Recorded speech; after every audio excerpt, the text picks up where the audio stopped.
bienvenue au PostNab 2013, notre neuvième neuvième PostNab. PostNab. Oui.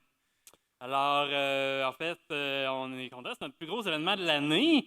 Puis, il y a beaucoup de monde. Je vois un peu, je vois comme ça. Je vois, salut! Est-ce qu'il y en a qui sont déjà venus au PostNab? Est-ce qu'il y en a qui c'est pas leur premier PostNab? Oui, OK, oui. Donc, il y a une gang qui sont tout neufs du PostNab. Bienvenue. Il y a combien de Bienvenue. monde, des membres de Final Cut Montréal dans la salle? Depuis combien de temps? Ben, il y a Daniel Golette qui était là au début. Là. Ouais, on a des Qui était là pionniers. dans les premières années. Qui c'est Ouais. qui est allé à la grande bibliothèque? Oh, il y en a une couple quand même. OK, vous autres, vous êtes là depuis longtemps. Ben écoutez, ça marche-tu cette affaire-là? Ça marche? Hey, c'est Oui. quoi le NAB? On a Le oublié de dire NAB. c'était quoi le NAB? Ben oui, on a oublié de dire c'est quoi, parce que là, c'est le PostNab, donc ça vient après le NAB. Le NAB, c'est le National Association of Broadcasters Show. C'est un show, c'est une grosse conférence, un gros expo à Las Vegas à chaque année. C'est plate, hein? Et on n'a pas le temps de s'emmerder trop. Ça fait plusieurs années qu'on y va, qu'on couvre le NAB. Si vous allez sur le site de Final Cut Montréal, ben vous avez vu nos vidéos, j'espère. En fait, on y va avec toute l'équipe de Final Cut Montréal, 2 équipes vidéo. On fait des dizaines de vidéos pendant la semaine de l'exposition. Et là-bas, on voit plein de trucs qu'on aime bien. L'idée, c'est de vous rapporter le plus possible l'information qu'on trouve cool, les nouveaux produits qu'on trouve cool. On pense que ça s'applique à ce que vous faites dans votre vie de tous les jours, dans votre travail. Et on essaie de vulgariser le plus possible la technologie pour que vous puissiez vous l'approprier. J'espère qu'on a réussi. À chaque année, on a des coups de cœur, n'est-ce pas? Absolument. Moi, j'ai vraiment beaucoup aimé la Pocket Camera de Blackmagic Design. Y en a-tu qui ont vu ça, qui ont hâte que ça sorte? Y en a-tu qui l'ont? Oui, on a une ici! Non, c'est pas vrai.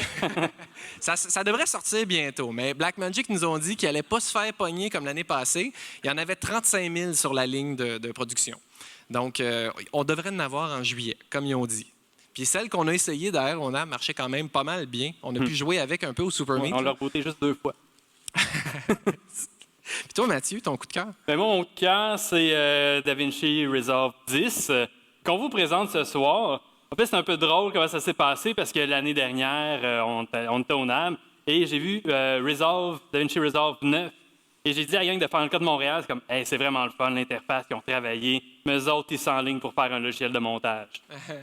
et cette année...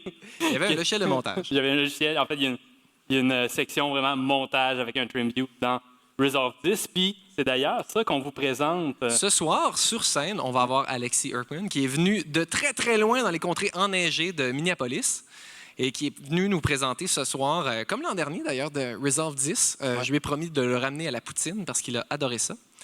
L'année passée, on est allé à la banquise après le show. Oui. Alors, t'es où, Alexis? T'es en arrière. So, more poutine after the show? Okay. Qu'est-ce qu'on va faire aussi? On va voir Marc-André Ferguson. Je suis accompagné d'invités ce soir. On va parler de Smoke un peu. Comme il y en a parmi vous qui savent, je suis aussi évangéliste chez Autodesk pour Smoke. On va vous montrer les nouveautés de l'extension qui vient tout juste de sortir. Ça, c'est un ultra primaire parce que c'était même pas annoncé au NAB. Oui, c'est vrai. C'était pas annoncé au NAB. On va parler de ça tantôt. Jean-François Boisclair de CEV, un ami de longue date, qui va nous montrer les nouveautés de Media Composer 7 et de la nouvelle version d'Interplay aussi. Oui. Et bien sûr, Mathieu. Ben oui, avec Nicolas Fournier de Vidéo MTL, on va parler de différents workflows. Puis la manière qu'on va le faire ce soir, ben vous allez voir, on va parler de caméras, on va montrer des nouvelles caméras et voir comment on s'en sert en post-production. Et c'est tous des modèles haut de gamme, comme vous pouvez voir, qui peuvent être considérés haut de gamme, mais c'est drôle, tout à l'heure, on donnait une entrevue avec Mac Québec, puis Mathieu et moi, on a parlé du fait que Final Cut Montréal, ça a beaucoup évolué. Je pense que les membres aussi ont évolué, mais des membres qui nous permettent de vous présenter maintenant de l'équipement comme ça, d'équipement des gens que vous allez voir aussi au salon en haut. Vous pouvez découvrir des choses que nous, on a vues en primeur au NAB. Même, il y a des primeurs ce soir ici, comme les nouvelles poignées télescopiques de Shape, qui n'étaient même pas, je pense qu'ils n'étaient même pas au NAB. Je pense pas, non. Non, ils étaient au Cinegear la semaine passée. Ouais. On est très chanceux d'avoir des manufacturiers locaux, des revendeurs locaux qui viennent vous présenter leurs produits. Puis c'est l'occasion en or de leur poser des questions, de savoir comment ça fonctionne. Donc, si vous ne l'avez pas déjà fait, à la pause, allez voir évidemment tous les représentants, toutes les compagnies qui sont en haut pour en découvrir un peu plus, puis savoir pourquoi qu'on se tape une semaine à Las Vegas par année où on dort à peu près 3-4 heures par nuit. Voilà. Pour vous. On fait ça pour vous. On fait ça par amour. Il y en a-tu qui ne connaissent pas Final Cut Montréal? Tantôt, il y en a qui sont wow, c'est quoi Final Cut Montréal? Puis on en parle des fois, on rentre déjà, puis on est de Final Cut Montréal. Ah, vous êtes un logiciel de montage? Comme ben non. Le user group de Final Cut, c'est ce que c'était à la base il y a 10 ans. C'est devenu un site web très, très interactif avec un forum, avec un blog. On a fait des événements. Il y en a beaucoup d'entre vous qui sont venus à nos événements. Et on fait énormément de contenu vidéo. Donc, la couverture du NAB. Tous nos meetings aussi sont filmés. Vous avez tous, sans signer de release, vous allez tous être sur Internet la semaine prochaine. Mais on va juste voir vos cheveux. Fait que c'est pas grave. Et c'est les 10 ans de Final Cut Montréal. J'ai fondé Final Cut en 2003. Ah oui, ça un 10 ans de Final Cut Montréal. Marc-André, merci. Parce que j'étais le petit gars dans le coin qui avait passé la clôture de Avid à Final Cut Pro, puis il n'y avait personne qui connaissait vraiment ça, qui savait comment mettre ça dans l'industrie, puis travailler professionnellement avec cette application-là. Puis l'idée de fonder un user group, comme plein d'autres un peu partout dans le monde, c'était d'échanger sur ce que c'est Final Cut.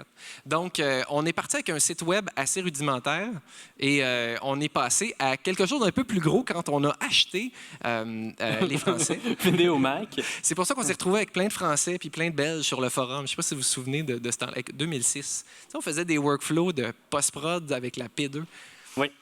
La troisième mouture du site web qui est apparue quelques années plus tard, où Mathieu s'est mis à bloguer comme un malade. Oui, en fait, ça, c'est devenu pour moi aussi un aide-mémoire. Je trouvais des affaires le fun, puis je m'en rappelais plus après une semaine. Fait que, si je vais les mettre en quelque part, tout le monde va bénéficier. Puis tout récemment, on est passé à une plateforme un peu plus moderne pour nous permettre de rendre le contenu, puis aussi de rendre ça beaucoup plus interactif. Or, on a vu que effectivement aussi, notre lectorat avait changé avec les âges. Ça, c'est nous qui avons changé à travers les âges. Vous souvenez-vous de ma coupe de cheveux de chatte espagnole?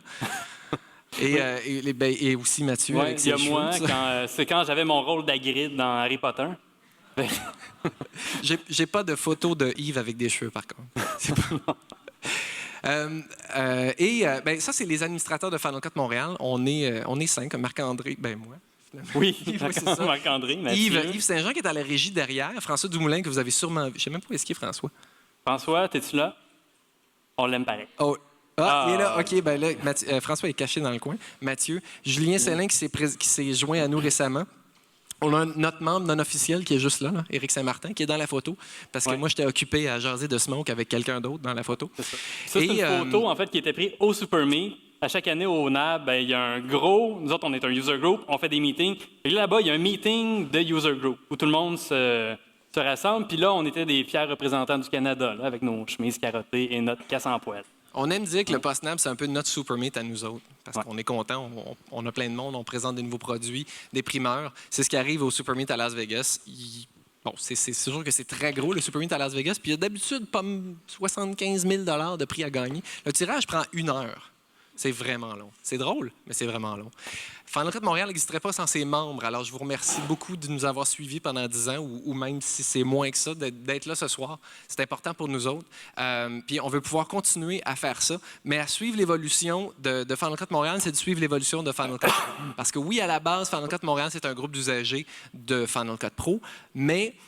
on a vu l'évolution de l'application chez Apple, de Final Cut à Final Cut 7. Puis nous autres, on était capable de parler de tous les produits connexes, les plugins, les trucs qui avaient rapport à Final Cut. Puis à un moment donné, il y a eu comme 2 espèces d'années où il ne se passait pas grand-chose, de Final Cut 7 à 7.03. On s'est mis à parler de beaucoup plus d'applications, des workflows. On a parlé de la suite Adobe, on a parlé d'Avid.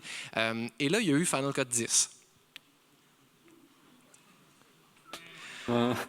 Et là, on s'est dit, OK, c'est le moment ou jamais où il faut qu'on se transforme en tant qu'user group. Mais on va tâter le pouls un peu de nos membres. On va regarder qu'est-ce qui se passe. On va regarder la réaction des gens. Ça nous a permis aussi d'étendre notre vocation, de parler de tournage, de parler de son. On a fait toutes sortes de...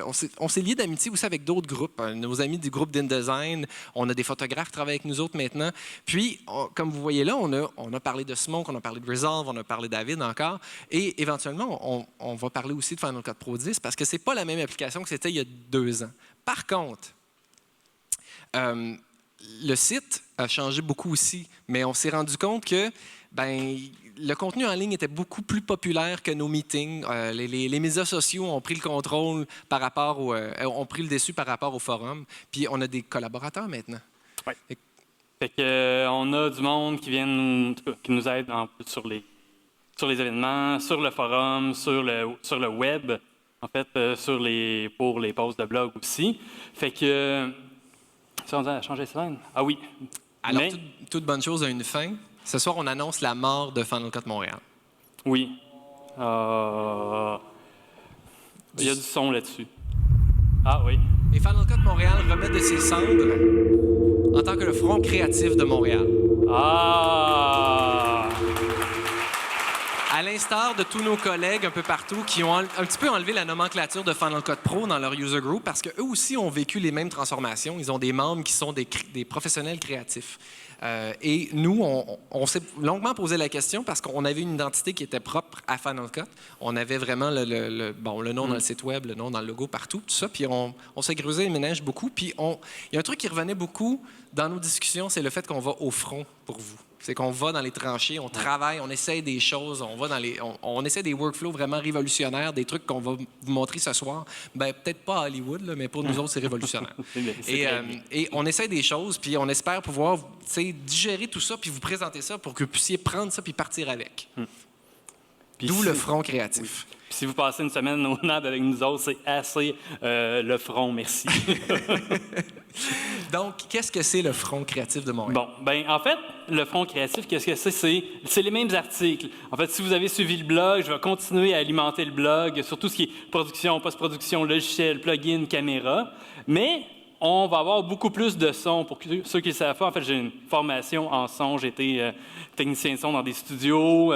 Puis là, je me retenais un peu d'en parler. Là, je vais en parler. On va parler de VFX aussi. On va parler, avec Smoke, on a commencé à en parler. On va élargir ça un petit peu plus aussi. On va parler de design et on va parler aussi d'inspiration. Donc, on va poster des vidéos qu'on trouve beaux. On va parler à des photographes. On va jaser avec des directeurs artistiques.